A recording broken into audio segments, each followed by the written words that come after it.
Hi all, welcome to Y+. ഞാൻ വിഷ്ണു പുഷ്പരാജ്. അപ്പം നമ്മൾ ഇന്നത്തെ ഈ ക്ലാസ്സിൽ ഡിസ്കസ് ചെയ്യാൻ പോകുന്നത് എന്താണ്? Evolution of cooperative movement in India. ഇന്ത്യയിൽ എങ്ങനെയാണ് ഈ സഹകരണ പ്രസ്ഥാനത്തിന്റെ എവല്യൂഷൻ എന്നാണ് കേട്ടോ. നോക്കാം. അപ്പം എന്താണ് എവല്യൂഷൻ ഓഫ് കോപ്പറേറ്റീവ് മൂവ്മെന്റ്? സഹകരണ പ്രസ്ഥാനത്തിന്റെ ഒരു എവല്യൂഷൻ എങ്ങനെയാണെന്നാണ് നമ്മൾ നോക്കുക. നമുക്ക് നോക്കാം. വളരെ വിശദമായിട്ട് നമുക്ക് കാര്യങ്ങൾ വളരെ വിശദമായി മനസ്സിലാക്കി പോകാം. പറയുകയാണ്, നോക്കിയേ എങ്ങനെയാണ്. അപ്പൊ ഈ സഹകരണം അല്ലെങ്കിൽ കോപ്പറേഷൻ എന്ന് പറയുന്ന ഐഡിയോളജി ഇത് ലോകത്ത് ആദ്യമായിട്ട് വന്നത് ഇംഗ്ലണ്ടിലാണെന്ന് പറഞ്ഞിട്ടുണ്ടല്ലേ. ഇതൊരു പീപ്പിൾസ് മൂവ്മെന്റ് ആയിരുന്നു. ജനങ്ങൾ സ്വമേധയാ വന്ന് രൂപീകരിച്ച ഒരു പീപ്പിൾസ് മൂവ്മെന്റ് എന്നാണ് പറയപ്പെടുക.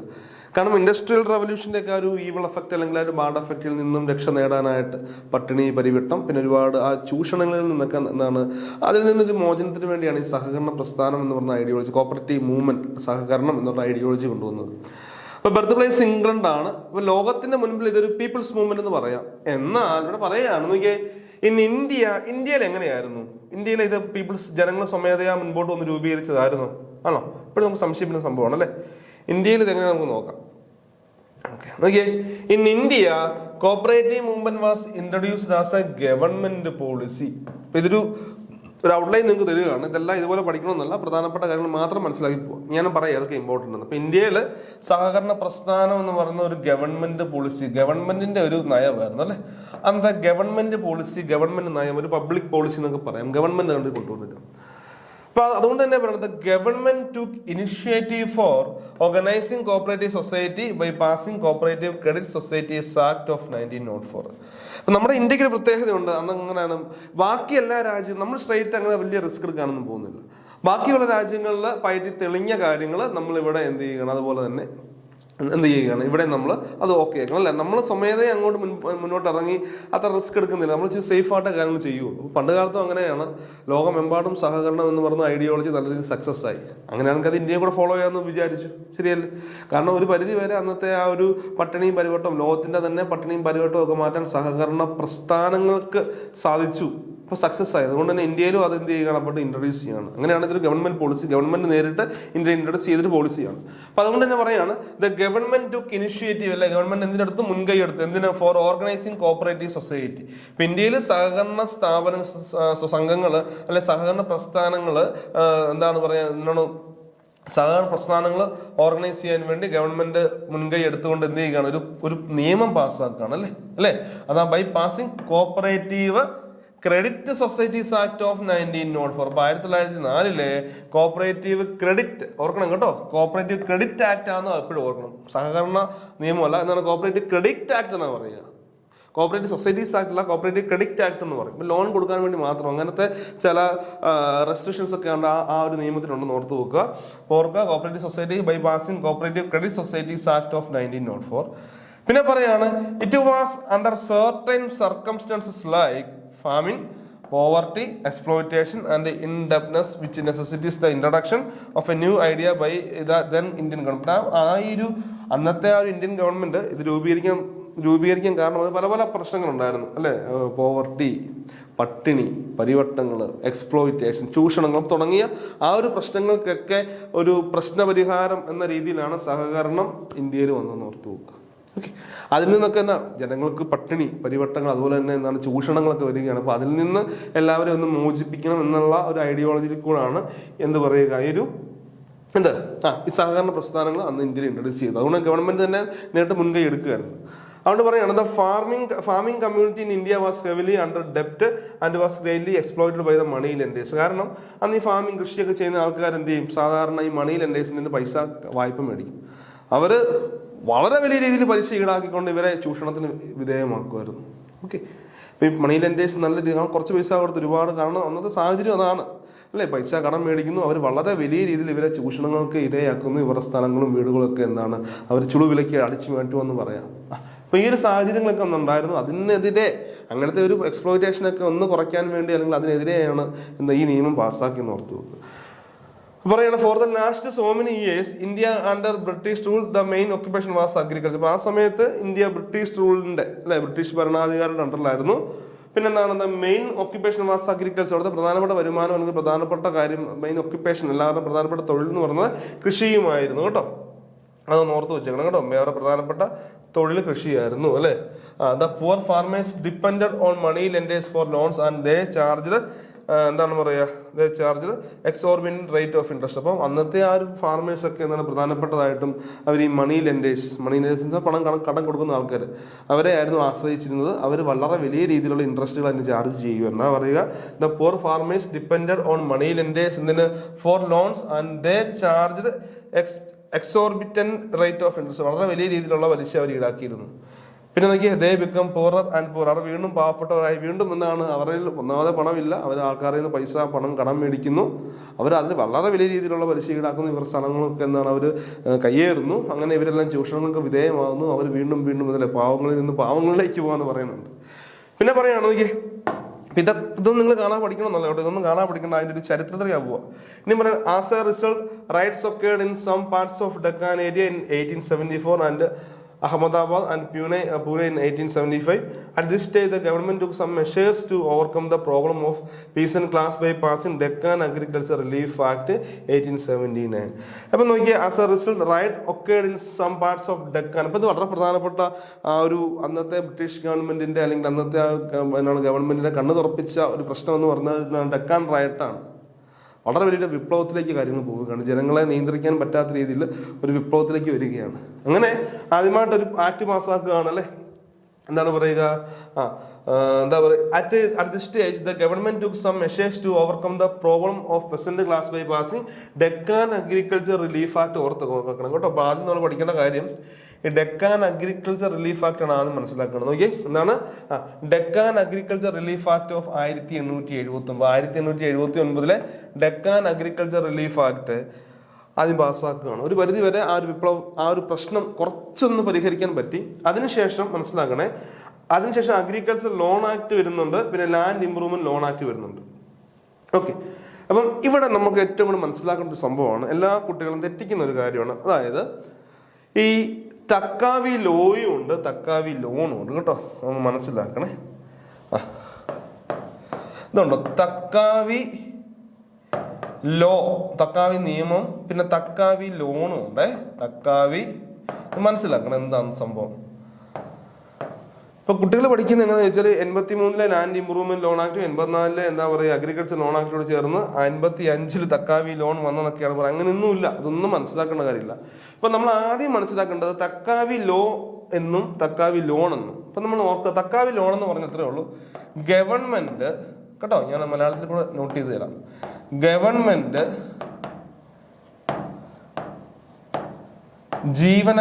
ഗവൺമെന്റ് ജനങ്ങൾക്ക്, ജീവനക്കാർക്കല്ല, ഗവൺമെന്റ് തക്കാവി ലോൺ ആണ് പറയുന്നത്. തക്കാവി ലോൺ LOAN, അതായത് ഗവൺമെന്റ് ജനങ്ങൾക്ക് നേരിട്ട്, ഇടനിലക്കാരില്ലാതെ ഗവൺമെന്റ് ജനങ്ങൾക്ക് നേരിട്ട് നൽകുന്ന ലോണിനെയാണ് തക്കാവി ലോൺ എന്ന് പറയുക. എന്താണ് മക്കളെ, ഗവൺമെന്റ് അവിടുത്തെ ജനങ്ങൾക്ക് നേരിട്ട്, ഇടനിലക്കാരില്ലാതെ നേരിട്ട് നൽകുന്ന ലോണിനെയാണ് തക്കാവി ലോൺ എന്ന് പറയുക. അപ്പൊ നിങ്ങൾ ചോദിക്കും, സാറേ തക്കാവി ലോ എന്താന്ന് ചോദിക്കും. തക്കാവി ലോ എന്താ? ഇങ്ങനെ ചുമ്മാ നമുക്കിപ്പോ ഗവൺമെന്റ് ഇഷ്ടമുള്ള രീതിയിൽ ചാടിക്കയറി ലോൺ കൊടുക്കാൻ പറ്റില്ല. ഒരു നിയമം പാസ്സാക്കി ആ നിയമത്തിന് അനുസൃതമായിട്ട് ലോൺ കൊടുക്കാൻ പറ്റുകയുള്ളൂ. ഇപ്പൊ ഗവൺമെന്റ് ജനങ്ങൾക്ക് നേരിട്ട് നൽകുന്ന ലോണിനെ തക്കാവി ലോൺ എന്നും, അങ്ങനെ ആ ലോൺ നൽകാൻ വേണ്ടി പാസ്സാക്കിയ ആക്ടിനെ തക്കാവി ലോ എന്നും പറയും. കേൾക്കുന്നുണ്ടോ? തക്കാവി ലോൺ എന്താണ്? ഗവൺമെന്റ് ജനങ്ങൾക്ക് നേരിട്ട് നൽകുന്ന ലോണാണ് തക്കാവി ലോൺ. ഇനി തക്കാവി ലോ എന്താണ്? അങ്ങനെ ലോൺ നൽകണമെന്നുണ്ടെങ്കിൽ നമുക്ക് തോന്നിയ ഇത് ചെയ്യാൻ പറ്റും. നമ്മൾ എന്തിനും നമുക്ക് നിയമം വേണം. അപ്പൊ അങ്ങനെ ജനങ്ങൾക്ക് നേരിട്ട് നൽകുന്ന ലോൺ ആയ തക്കാവി ലോൺ, ആ തക്കാവി ലോൺ നൽകാൻ വേണ്ടി ഗവൺമെന്റ് പാസ്സാക്കിയ ആക്ടാണ് തക്കാവി ലോ എന്ന് പറയുന്നത് കേട്ടോ. ഇപ്പൊ 2 ആക്ടുകൾ പാസ്സാക്കി. ആദ്യത്തെ ആക്ട് എന്ന് പറഞ്ഞാൽ ലാൻഡ് ഇംപ്രൂവ്മെന്റ് ലോൺ ആക്ട്. അതായത് ആദ്യം സ്ഥലം സെറ്റ് ആക്കുക അല്ലേ, അതായത് കൃഷി ചെയ്യണമെങ്കിൽ സ്ഥലം ഓക്കെ ആക്കണം. അപ്പൊ അങ്ങനെ ലാൻഡ്, നിലവിലുള്ള ആ ലാൻഡിനെ ഒന്ന് സെറ്റ് ആക്കാൻ വേണ്ടി, ഇംപ്രൂവ് ചെയ്യാൻ വേണ്ടി ആദ്യം 1883 ഒരു ലാൻഡ് ഇംപ്രൂവ്മെന്റ് ലോൺ ആക്ട് പാസ്സാക്കി അവർ ലാൻഡ് ഇംപ്രൂവ്മെന്റ് ലോൺ കൊടുത്തു. എന്ന് 1883. അപ്പൊ 1883 ലാൻഡ് ഇംപ്രൂവ്മെന്റ് ലോൺ നൽകി. പിന്നെ 84 എന്താണ്, അപ്പൊ സ്ഥലമൊക്കെ സെറ്റാക്കി അടിപൊളിയാക്കി കൃഷിക്ക് അനുയോജ്യമാക്കി. അതിനുശേഷം എന്താണ് 1884 എന്ത് ചെയ്തു? ഗവൺമെന്റ് നേരിട്ട് ലോൺ കൊടുത്തു. എന്നാണ് അഗ്രികൾച്ചർ ലോൺ ആക്ട് എന്ന് പറയും. ഓക്കെ, അഗ്രികൾച്ചർ ലോൺ ആക്ട് പാസ്സായിക്കൊണ്ട് എന്ത് ചെയ്യുന്നത്, അവർ അഗ്രികൾച്ചർ ലോൺ കൊടുത്തു. അപ്പൊ ആദ്യം ലാൻഡ് ഇംപ്രൂവ്മെന്റ് ലോൺ കൊടുത്തു, സ്ഥലങ്ങളൊക്കെ ഒന്ന് സെറ്റാക്കി. അതിനുശേഷം അഗ്രികൾച്ചർ ലോൺ ആക്ട് പാസ്സായിക്കൊണ്ട് കൃഷിക്ക് ലോണും കൊടുത്തു എന്ന് ഓർത്ത് നോക്കുക. ഓക്കെ, അപ്പൊ പറയാണ് ഇതിലെ ഈ 2 ലോണുകളെ, അതായത് തക്കാവി ലോ എന്ന് പറഞ്ഞാൽ ഗവൺമെന്റ് ജനങ്ങൾക്ക് നേരിട്ട് ലോൺ കൊടുക്കാൻ വേണ്ടി പാസ്സാക്കിയ നിയമമാണ് തക്കാവി ലോ. അപ്പൊ ഇതെല്ലാം തക്കാവി ലോയാ. ഓക്കെ, കാരണം ഇതിനെ നേരിട്ടല്ല കൊടുക്കുക, അത് മനസ്സിലാക്കി വെക്കുക. ഇനി പറയാം, this act were passed with the intention of disbursing loans directly by the government to the farmers. അപ്പൊ ഗവൺമെന്റ് ഫാർമേഴ്സ് നേരിട്ട് കൊടുക്കുന്ന ലോണിനെയാണ് ഈ തക്കാവി ലോൺ എന്ന് പറയുക. ഇനി പറയാണ്, but the poor farmers were not able to get this needed amount. പക്ഷെ എന്നാൽ പാവപ്പെട്ട നമ്മുടെ ഒരു കർഷകർക്ക് ഇത് കെട്ടാനുള്ള അർഹതയില്ലായിരുന്നല്ലേ, കാരണം ചുമ്മാ ചാടി കയറി ലോൺ കൊടുക്കില്ല, എന്തെങ്കിലും വീടൊക്കെ മേടിച്ചേ കൊടുക്കുകയുള്ളൂ പറയാം. അതുകൊണ്ട് തന്നെ so the government to organise cooperative society. അങ്ങനെയാണ് ഗവൺമെന്റ് എന്ത് ചെയ്യുക, നമുക്ക് ഇന്ത്യയിൽ സഹകരണ സംഘങ്ങൾ രൂപീകരിക്കണം എന്നുള്ള ആ ഒരു കൺക്ലൂഷനിലേക്ക് എത്തുക കേട്ടോ, മനസ്സിലാക്കുക. So the government to organise cooperative society. അങ്ങനെ പറയാണ് ഇൻ 1892 1892 ഇനി ഇവിടെ മുതലാണ് ആ ചരിത്രത്തിലേക്ക് നമ്മൾ വരിക. 1892 എന്ത് ചെയ്യാണ്, മദ്രാസ് ഗവൺമെന്റ് ആരായിരുന്നു, വെൻലോക്ക് പ്രഭു അല്ലേ, വെൻലോക്ക് പ്രഭു. അപ്പൊ അദ്ദേഹത്തിന്റെ പേര് ഓർക്കുക, ആരാണ് മദ്രാസ് ഗവർണർ ആയിട്ടുള്ള. ഇൻ 1892 മദ്രാസ് ഗവൺമെന്റ് ആരായിരുന്നു, ആ വ്യക്തിയുടെ പേര് ചോദിച്ചാൽ വെൻലോക്ക് എന്നാണ് മക്കളെ. വെൻലോക്ക് പ്രഭു, ലോർഡ് വെൻലോക്ക് എന്ന് പറയും. വെൻലോക്ക് പ്രഭു എന്ത് ചെയ്യുകയാണ്, ദ മദ്രാസ് ഗവർണർ വെൻലോക്ക് പ്രഭു എന്താണ് ഡെപ്യൂട്ടിയാണ് ആരെ, സർ ഫെഡറിക് നിക്കോൾസനെ. എങ്ങോട്ട്, സർ ഫെഡറിക് നിക്കോൾസൺ ടു യൂറോപ്പിലേക്ക് ഫെഡറിക് നിക്കോൾസനെ അയക്കുകയാണ്. എന്തിനു വേണ്ടിയാണ്, to study about the working of cooperative societies there. അപ്പൊ അവിടെയുള്ള ആ ഒരു സഹകരണ സംഘങ്ങളുടെ പ്രവർത്തനങ്ങളെ കുറിച്ച്, എങ്ങനെയാണ് അവിടുത്തെ വർക്കിംഗ്, ആ പ്രവർത്തനങ്ങളെ കുറിച്ച് പഠിക്കാനായിട്ട് മദ്രാസ് ഗവർണർ പഠിച്ചു. അദ്ദേഹത്തിന്റെ പേര് വെൻലോക്ക് എന്നാണ്. വെൻലോക്ക് പ്രഭു എന്ത് ചെയ്യാണ്, സർ ഫെഡറിക് നിക്കോൾസനെ അയക്കുകയാണ് കേട്ടോ. സർ ഫെഡറിക് നിക്കോൾസൺ എന്തൊക്കെയാണ് ഇദ്ദേഹത്തിന്റെ പ്രത്യേകത, father of cooperative movement in India കേട്ടോ, father of cooperative movement in India. ഇന്ത്യയിലെ സഹകരണ പ്രസ്ഥാനങ്ങളുടെ പിതാവാണ് അദ്ദേഹം. ഒരു ICS ഓഫീസർ ആയിരുന്നു. ഒരു തിരുനെൽവേലിയിലെ കളക്ടർ, പിന്നെ ഫിഷറീസിന്റെ ഹെഡായിരുന്നു. അങ്ങനെ ഒരുപാട് കാര്യങ്ങൾ അദ്ദേഹത്തെ കുറിച്ച് പഠിക്കാനുണ്ട്. ജസ്റ്റ് ഓർത്താൽ മതി, ഇന്ത്യയിലെ സഹകരണ പ്രസ്ഥാനങ്ങളുടെ പിതാവ് സർ ഫെഡറിക് നിക്കോൾസൺ ആയിരുന്നു. അങ്ങനെ നിക്കോൾസൺ എന്ത് ചെയ്യുകയാണ്, യൂറോപ്പിലെ സഹകരണ സംഘങ്ങളുടെ പ്രവർത്തനങ്ങളെ കുറിച്ച് പഠിക്കാനായിട്ട് യൂറോപ്പിലേക്ക് അയച്ചു എന്നാണ് 1892. അപ്പൊ അദ്ദേഹം എന്ത് ചെയ്യണം, അദ്ദേഹം പിന്നെ റിപ്പോർട്ട് സമർപ്പിച്ചു. He submitted his report in 1895. പിന്നെ 3 വോളിയം ഉണ്ട് കേട്ടോ, 1897, 1895, 1897 ആൻഡ് 1899. 3 വോളിയത്തിലായിട്ടാണ് അദ്ദേഹത്തിന്റെ ആ ഒരു പഠന റിപ്പോർട്ട് സബ്മിറ്റ് ചെയ്തത്. 1892 അപ്പോയിന്റ് ചെയ്യുന്നു. ഓക്കെ, ഞാൻ പറയാണ് in this report he said find Raiffeisen. അപ്പൊ അദ്ദേഹത്തിന്റെ ആ റിപ്പോർട്ടിന്റെ തലക്കെട്ടായിട്ട് കൊടുത്തിരിക്കുന്നത് ഫൈൻഡ് റൈഫേസൻ എന്നാണ് അല്ലേ. ആരാണ് റൈഫേസൻ? നമ്മുടെ ജർമ്മനിയിൽ അധികായകന്മാരായിട്ടുള്ള വളരെ പ്രധാനപ്പെട്ട 2 സഹകാരികൾ ഉണ്ടായിരുന്നു, റൈഫേസൻ ഷൂൾസും. ഫാദർ എന്ന് അറിയപ്പെടുന്നത് റൈഫേസൻ ആണ്, അതിനുശേഷം ഷൂൾസും അറിയപ്പെടുന്നു അല്ലെ, സെക്കൻഡ് ലീഡർ എന്നൊക്കെ ഷൂൾസ് അറിയപ്പെടുന്നത്. 2 അധികായകന്മാരായിരുന്നു.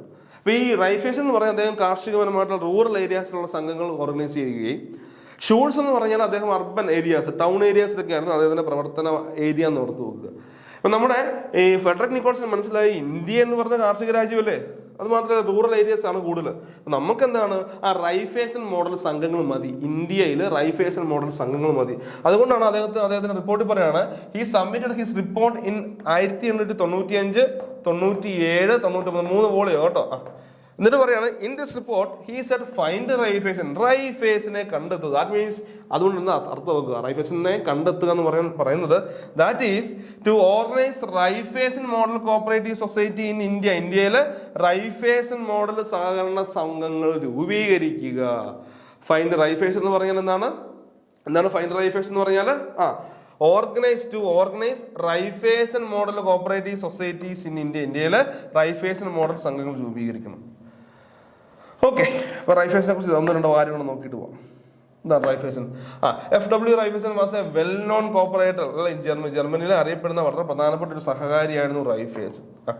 German cooperative movement was the credit movement. ഇപ്പൊ ജർമ്മനിയിലെ ആ ഒരു കോപ്പറേറ്റീവ് മൂവ്മെന്റ് പ്രത്യേകത അത് ക്രെഡിറ്റ് മൂവ്മെന്റ് ആയിരുന്നു അല്ലെ. ക്രെഡിറ്റുമായിട്ട് എന്ത് വന്നെങ്കിലും നമ്മൾ എപ്പോഴും പറയും ജർമ്മനിയാണ് cradle of credit cooperative movement, torch bearers of rural credit അല്ലെ, പഠിക്കാറില്ലേ? ലോകത്തിന്റെ മുൻപിൽ ക്രെഡിറ്റിനെ വഴികാട്ടി എന്ന് ജർമ്മനി പറയാറുണ്ട്. ലാൻഡ് മോർഗേജ് ബാങ്കിന്റെ ജന്മദേശം എന്ന് പറയാറുണ്ട്. അർബൻ കോപ്പറേറ്റീവ് ബാങ്കിന്റെ ജന്മദേശം എന്ന് പറയാറുണ്ട്. പിന്നെ ക്രെഡിറ്റുമായി ബന്ധപ്പെട്ട എല്ലാം ജർമ്മനിയിലാണെന്ന് ഓർത്തു. ഓക്കെ, പറയാണ് ഓക്കെ. അതേസമയം തന്നെ ഇന്ത്യയിൽ ഒരു ഫമൈൻ കമ്മീഷൻ ഉണ്ടായിരുന്നു അല്ലേ? Famine commission report 1901 also recommend the formation of credit cooperative society. ഇപ്പൊ 1901 ഫമൈൻ കമ്മിറ്റിയുടെ റെക്കമെൻഡേഷൻ പറയുകയാണ് എന്താണ് ഇന്ത്യയിൽ സഹകരണ സംഘങ്ങൾ രൂപീകരിക്കണം. Famine commission report of 1901 also recommend the formation of credit cooperative societies. പിന്നെ എച്ച് ഡ്യൂപ്പർനിക്സ് എന്ന് പറഞ്ഞൊരു അദ്ദേഹം വളരെ ഫേമസ് ആയിട്ടുള്ള ഒരു കോപ്പറേറ്റർ ആണ് അല്ലെ. എച്ച് ഡ്യൂപ്പർനിക്സ് അദ്ദേഹത്തിന്റെ ബുക്കുണ്ട് people's bank for northern India, ചോദിച്ചിട്ടുണ്ട് കേട്ടോ. ഈ ബുക്കിന്റെ റൈറ്റർ അല്ലെ Shri H Dupernex in his book people's bank for northern India. ഇപ്പൊ people's bank for northern India എന്ന് പറയുന്ന അദ്ദേഹത്തിന്റെ ബുക്കിലും അദ്ദേഹം എന്താണ് included the setting up of credit cooperatives in India. ഇന്ത്യയിൽ ക്രെഡിറ്റ് കോപ്പറേറ്റീവ്സ് രൂപീകരിക്കണം എന്ന് പറയുന്നുണ്ട്. അപ്പം എന്താണ് ഫമൈൻ കമ്മീഷൻ പറയുന്നുണ്ട്, എച്ച് ഡ്യൂപ്പർനിക്സ് പറയുന്നുണ്ട്, നമ്മുടെ ഫെഡറിക് നിക്കോൾസൺ പറയുന്നുണ്ട്. അപ്പൊ എല്ലാവരും പറയാണ് ഇന്ത്യയിൽ സഹകരണ പ്രസ്ഥാനങ്ങൾ രൂപീകരിക്കണം. ഇനി പറയാണ് ഇൻ 1901 1901 എന്താണ് അന്നത്തെ വൈസ്രോയി ആയിരുന്നിട്ടുള്ള ആരാണ് അന്നത്തെ വൈസ്രോയി? ഇൻ 1901 അന്നത്തെ വൈസ്രോയി ആയിട്ടുള്ള ലോർഡ് കഴ്സൺ പ്രഭു, പേര് ഓർക്കുക കേട്ടോ, Lord Curzon appointed a committee called Edward Law committee under the chairmanship of Shri Edward Law. അപ്പൊ എഡ്വേർഡ് ലോയുടെ ആ ഒരു ചെയർമാൻഷിപ്പിൽ അല്ലെങ്കിൽ അധ്യക്ഷതയിൽ എന്ത് ചെയ്യുകയാണ് നമ്മുടെ ലോർഡ് കേഴ്സൺ ഒരു കമ്മിറ്റി രൂപീകരിക്കുകയാണ്. മനസ്സിലാക്കണേ 1901 കേട്ടോ. 1901 അന്നത്തെ ബ്രിട്ടീഷ് വൈസ്രോയി ആയിരുന്ന ലോർഡ് കേഴ്സൺ ഒരു കമ്മിറ്റിയെ അപ്പോയിന്റ് ചെയ്തു. ആ കമ്മിറ്റിയുടെ പേരാണ് എഡ്വേർഡ് ലോ കമ്മിറ്റി. ആരായിരുന്നു chairman? Under the chairmanship of Shri Edward Law. അപ്പൊ എഡ്വേർഡ് ലോയുടെ ആ ഒരു അധ്യക്ഷതയിൽ ഒരു കമ്മിറ്റി രൂപീകരിക്കുന്നു. അതിനെ നമ്മൾ എഡ്വേർഡ് ലോ കമ്മിറ്റി എന്ന് പറയും. 1901 അപ്പോയിന്റ് ചെയ്യുന്നവരാണ് വൈസ്രോയി ആയിട്ടുള്ള ലോർഡ് കേഴ്സൺ ആണ്. നോക്കിയേ അതിൽ ആരൊക്കെ ഉണ്ടായിരുന്നു മെമ്പേഴ്സ് ആയിട്ട്? The other members were Shri Frederick Nicholson. അദ്ദേഹത്തിന് ഒഴിവാക്കാൻ പറ്റില്ല, കാരണം അദ്ദേഹമാണ് പറയുന്നത് ഇന്ത്യയിൽ ഫൈൻഡ് റൈഫേഴ്സ് ആൻഡ് മോഡൽ സംഘങ്ങൾ രൂപീകരിക്കണം. ഡ്യൂപ്പർനിക്സും ഉണ്ട്. ഡ്യൂപ്പർനിക്സ് പറയാണ് ഇന്ത്യയിൽ ക്രെഡിറ്റ് സംഘങ്ങൾ രൂപീകരിക്കണം. അപ്പൊ അതുകൊണ്ട് തന്നെ എഡ്വേർഡ് ലോ കമ്മിറ്റിയിൽ ആരെയൊക്കെ അംഗങ്ങളാക്കിയിട്ടുണ്ടെന്ന് നോക്കിയാൽ other members were Shri Frederick നിക്കോൾസിനെയും ഡ്യൂപ്പർനിക്സിനെയും അവിടെ അംഗങ്ങളാക്കി. ദ അതർ മെമ്പേഴ്സ് ഓർക്കണം, the other members were Shri Frederick Nicholson and Shri H Dupernex. ഇനി പറയാണ് this committee also recommended to form credit cooperative societies. അപ്പൊ ഈ കമ്മിറ്റി എന്ത് റെക്കമെൻഡ് ചെയ്തു? This committee also recommended to form credit cooperative society. അപ്പൊ credit സഹകരണ സംഘങ്ങൾ, ക്രെഡിറ്റ് ആ വാക്ക് ഓർമ്മ, ക്രെഡിറ്റ് കേട്ടോ. ഈ കമ്മിറ്റി എന്ത് റെക്കമെൻഡ് ചെയ്തു? To form credit cooperative societies form ചെയ്യണമെന്ന് ഇവർ റെക്കമെൻഡ് ചെയ്യുന്നു. So the British government passed an act called Cooperative Credit Societies Act. അങ്ങനെ എന്ത് ചെയ്യുകയാണ്? ഈ കമ്മിറ്റിയുടെ റെക്കമെൻഡേഷൻ പ്രകാരം എന്താണ് ബ്രിട്ടീഷ് ഗവൺമെന്റ് ആക്ട് പാസ്സാക്കുകയാണ് കേട്ടോ. This committee also recommended to form credit cooperative societies. So the British government passed an act called Cooperative Credit Societies Act in 1904. അപ്പോൾ 1904 എന്താണ് ഒരു ക്രെഡിറ്റ് സൊസൈറ്റീസ് ആക്ട് പാസ്സാക്കുകയാണ്. എന്താണെന്ന് ചോദിച്ചാൽ 25 മാർച്ച് 1904, 25 മാർച്ച് 1904 ഈ act പാസ്സാക്കുക. 25 March 1904. പിന്നെന്താണ് ഇതിന് ഏറ്റവും കൂടുതൽ നമുക്കറിയാം ആദ്യമായിട്ട് വന്ന നിയമം അല്ലേ, വർഷങ്ങളുടെ പോരാട്ടം കൊണ്ട് ആദ്യമായിട്ട് വന്ന നിയമമല്ല. അതുകൊണ്ട് തന്നെ this act provide the formation of credit cooperative societies in India. ഇന്ത്യയിലെ ക്രെഡിറ്റ് സംഘങ്ങൾ രൂപീകരിക്കാൻ വേണ്ടി എന്താണ് this act provide the formation. അപ്പൊ ഈ ആക്ട് പ്രകാരം ഇന്ത്യയിൽ ക്രെഡിറ്റ് സംഘങ്ങൾ രൂപീകരിക്കാൻ തുടങ്ങി അല്ലേ. അപ്പൊ നമുക്കിനി ഈ ആക്ടിന്റെ ചില പ്രത്യേകതകൾ നോക്കാം. അപ്പൊ കോപ്പറേറ്റീവ് ക്രെഡിറ്റ് സൊസൈറ്റീസ് ആക്ട് 1904 നമുക്ക് നോക്കിയാലോ. ഓരോ പോയിന്റായിട്ട് പഠിക്കുക കേട്ടോ, മനസ്സിലാക്കി പഠിക്കുക. ആദ്യം പറയാണ് the cooperative credit societies act was the first cooperative legislation in India. അപ്പൊ നമുക്ക് ആദ്യം പഠിക്കുന്നത് എന്താണ്? ഫസ്റ്റ്, ഞാൻ ഈ പറയുന്ന പോയിന്റ് മാത്രം പഠിച്ചാൽ മതിയേ. First cooperative legislation in India. അപ്പൊ ഇന്ത്യയിലെ ആദ്യത്തെ സഹകരണവുമായി ബന്ധപ്പെട്ട ഒരു നിയമമാണ് കോപ്പറേറ്റീവ് ക്രെഡിറ്റ് സൊസൈറ്റീസ് ആക്ട് 1904. പിന്നെ പറയുകയാണെന്ന് നോക്കിയാൽ it was passed on 25/3/1904. March 25 1904 ഈ ആക്ട് പാസ് ആക്കുന്നത്, ഓർത്ത് വെക്കുക. പിന്നെ പറയാണ് ആസ് പെർ ദിസ് ആക്ട്, ഈ ആക്ട് പ്രകാരം ഓർത്ത് നോക്കി ഇന്ത്യയിലെ ആദ്യത്തെ നിയമം 25/3/1904 പാസ്സാക്കുന്നത്. പിന്നെ പറയാണ് ആസ് പെർ ദിസ് ആക്ട്, ഈ ആക്ട് പ്രകാരം only credit societies could register. അപ്പൊ ക്രെഡിറ്റ് സംഘങ്ങൾ മാത്രമേ ഇവിടെ രൂപീകരിക്കാൻ പറ്റുകയുള്ളൂ. ക്ലിയർ അല്ലേ? ഈ ആക്ടിന്റെ പേര് തന്നെ ക്രെഡിറ്റ് എന്നല്ലേ.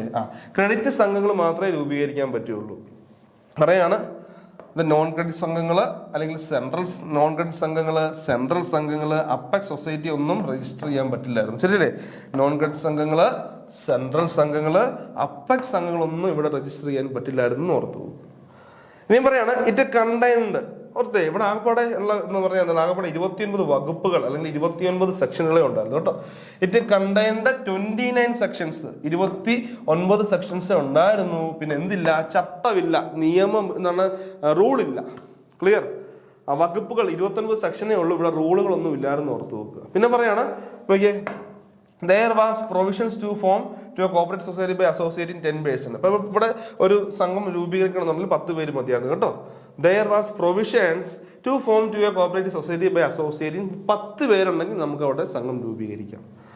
പിന്നെ the act provide the formation of urban and rural credit cooperative society കേട്ടോ. This act provide the formation of urban സംഘങ്ങളും റൂറൽ ക്രെഡിറ്റ് സംഘങ്ങളും നമുക്ക് രൂപീകരിക്കാമെന്ന് ഓർത്തു പോകും. ഈ ആക്ട് പ്രകാരം അർബനും അതുപോലെ തന്നെ റൂറൽ ക്രെഡിറ്റ് സംഘങ്ങളും രൂപീകരിക്കാം. പിന്നെ പറയുന്നത് liability of the rural society was limited and the liability of the urban society was limited or unlimited. അപ്പം റൂറൽ സംഘത്തിന്റെ ലയബിലിറ്റി എന്താണ്? അൺലിമിറ്റഡും. മനസ്സിലാക്കണം മക്കളെ, ചിലപ്പോൾ ചോദിക്കാം കേട്ടോ. ഏതെങ്കിലും ചോദിക്കും.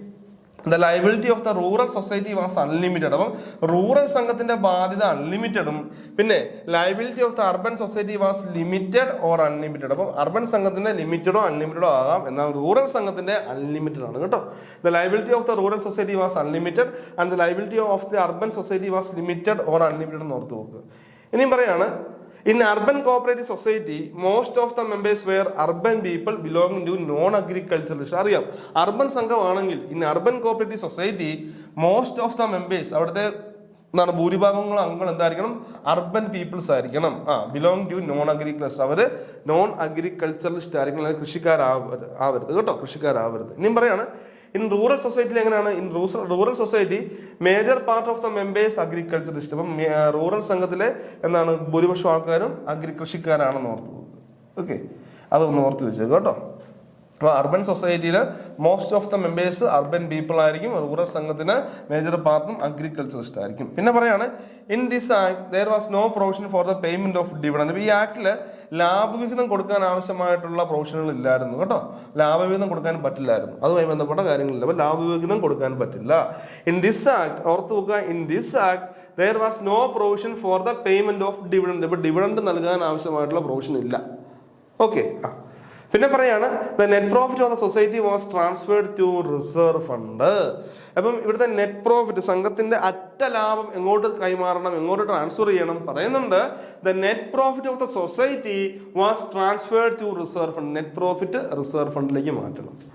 പിന്നെ as per this act a member has no right to hold more than 1/5 of the total share capital or ₹1000 maximum. അതായത് ഈ നിയമപ്രകാരം ഓർക്കണം കേട്ടോ, ഇവിടെ കൂടുതലും പ്രശ്നങ്ങളായിരുന്നു, ഈ ആക്ടിന് കൂടുതലും പോരായ്മകളാണെന്ന് ഓർത്തു.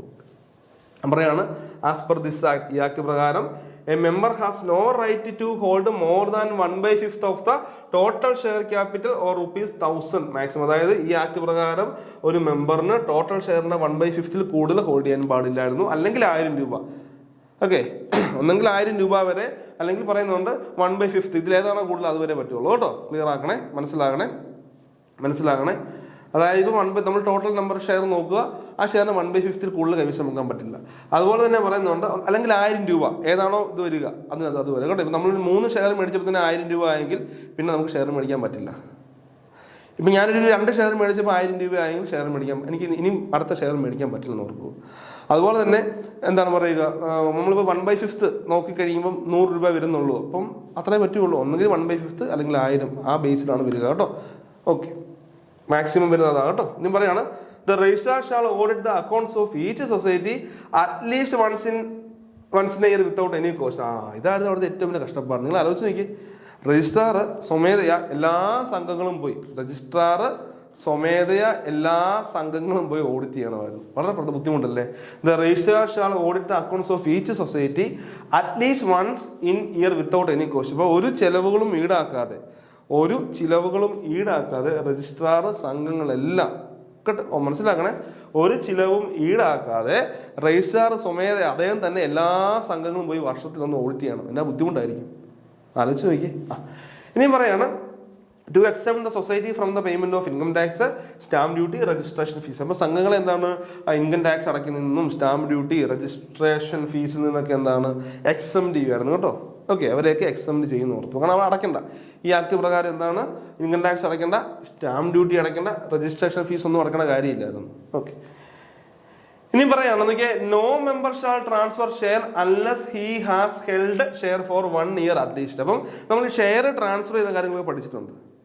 അപ്പൊ ഇവിടുത്തെ നിയമപ്രകാരം എന്താണ് അവിടുത്തെ പ്രത്യേകത? ഈ ആക്ട് പ്രകാരം no member shall transfer share unless he has held share for 1 year. Minimum 1 വർഷമെങ്കിലും കൈവശം വെക്കാതെ ട്രാൻസ്ഫർ ചെയ്യാൻ പറ്റില്ല.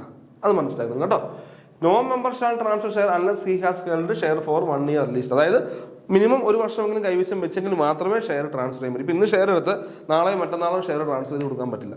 മിനിമം നമ്മൾ 1 വർഷമെങ്കിലും ഈ ആക്ട് പ്രകാരം 1904 ആക്ട് പ്രകാരം മിനിമം 1 വർഷമെങ്കിലും ഷെയർ കൈവശം വെച്ചെങ്കിലേ എന്ത് ചെയ്യാൻ പറ്റുകയുള്ളൂ, ഷെയർ ട്രാൻസ്ഫർ ചെയ്ത് കൊടുക്കാൻ പറ്റുകയുള്ളൂ. ഓക്കെ, ഇനിയും പറയുന്നത് this act was act number 10 of 1904. അപ്പോൾ 1904 10ാമത്തെ ആക്ട് ആയിരുന്നു നമ്മുടെ 1904 ആക്ട് കേട്ടോ. 1904 10ാമത്തെ ആക്ട് ആയിരുന്നു. This act was act 10 of 1904. 1904 10ാമത്തെ ആക്ട് ആയിരുന്നു എന്ത്, ക്രെഡിറ്റ് ആക്ട് എന്ന് ഓർത്ത് നോക്കുക.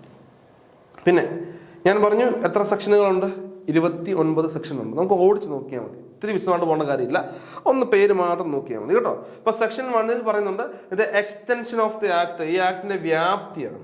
ഓക്കെ, എന്താണ് മക്കളെ പറയുക, the extension of the act എന്ന് പറയുന്നത് ഹോൾ ഓഫ് ദ കൺട്രി, രാജ്യം ഫുള്ള് ഇതിന് വ്യാപ്തി ഉണ്ടായിരുന്നു. ഇനി പറയാണ് എന്താണ് അടുത്ത് പറയുന്നത്, section 2 definition of important term, പ്രധാനപ്പെട്ട ടേമുകളെ വ്യാഖ്യാനിക്കുകയാണ് സെക്ഷൻ 2. ഇതൊന്ന് ജസ്റ്റ് നോക്കിയിട്ട് പോയാൽ മതി, കാണാതെ പഠിക്കേണ്ടെന്ന് മനസ്സിലാക്കണേ. ഒന്നാമത് പറയുന്നത് എക്സ്റ്റൻഷൻ, ആക്ടിന്റെ വ്യാപ്തി എന്ന് പറയുന്നത് ഹോൾ ഓഫ് ദ കൺട്രി, രാജ്യം ഫുള്ള് ഇതിന് വ്യാപ്തി ഉണ്ടായിരുന്നു. രണ്ടാമത് പറയുന്നത് ഡെഫിനേഷൻ ആണ് അല്ലെ, പ്രധാനപ്പെട്ട കാര്യങ്ങളെ ടേമിനെ അവർ വ്യാഖ്യാനിക്കുകയാണ്. മൂന്നാമത്തെ കോൺസ്റ്റിറ്റ്യൂഷൻ ഓഫ് സൊസൈറ്റി, സംഘത്തിന്റെ രൂപീകരണം. ഓക്കെ, അതായത് കോൺസ്റ്റിറ്റ്യൂഷൻ എന്നാ പറയുക, കോൺസ്റ്റിറ്റ്യൂഷൻ ഓഫ് സൊസൈറ്റീസ് എന്ന് പറയുന്നുണ്ട്. ഓക്കെ, നാലാമത് പറയുന്നത് ആപ്ലിക്കേഷൻ ഫോർ രജിസ്ട്രേഷൻ, ഇതാണ് രജിസ്ട്രേഷൻ ഉള്ള അപേക്ഷ, സംഘം രജിസ്റ്റർ ചെയ്യാനുള്ള അപേക്ഷയെ കുറിച്ചാണ് സെക്ഷൻ 4 പറയുക. സെക്ഷൻ 5 പറയുന്നത് രജിസ്ട്രാറിനെ കുറിച്ചുണ്ട്. സെക്ഷൻ 5 സ്റ്റാൻഡ്സ് ഫോർ രജിസ്ട്രാറിനെ കുറിച്ചാണ് സെക്ഷൻ 5 പറയുന്നത്. 1 എക്സ്റ്റൻഷൻ, 2 ഡെഫിനേഷൻ, 3 കോൺസ്റ്റിറ്റ്യൂഷൻ, 4 ആപ്ലിക്കേഷൻ രജിസ്ട്രേഷനുള്ള അപേക്ഷ, പിന്നെ 5 രജിസ്ട്രാർ പറയുന്നുണ്ട്. പിന്നെ 6 പറയുന്നുണ്ട് അപേക്ഷ കൊടുത്തു 4 പ്രകാരം അപേക്ഷ കൊടുത്തു, 5 പ്രകാരം ആരാണ് 5 രജിസ്ട്രാറിനെ കുറിച്ച് പറയുന്നു. ഇനി പറയണ 6 പറയാണ് രജിസ്ട്രേഷൻ ഓഫ് സൊസൈറ്റി, സംഘത്തിന്റെ രജിസ്ട്രേഷനെ കുറിച്ചാണ് പറയുക. സംഘത്തിന്റെ രജിസ്ട്രേഷൻ ഓഫ് സൊസൈറ്റി ആണ് സെക്ഷൻ 6 പറയുക. പിന്നെ സെക്ഷൻ 7 പറയുന്നത് ലയബിലിറ്റി ഓഫ് മെമ്പർ, അംഗങ്ങളുടെ ലയബിലിറ്റി ആണ്, ബാധ്യത. ക്ലിയർ, അംഗങ്ങളുടെ ലയബിലിറ്റി ആണ് പറയുന്നത് സെക്ഷൻ 7. ഓക്കെ, നമുക്ക് ബാക്കി സെക്ഷൻ 8 തൊട്ടുള്ള കാര്യങ്ങൾ അടുത്ത ക്ലാസ്സിൽ ഡിസ്കസ് ചെയ്യാം. Okay, thank you.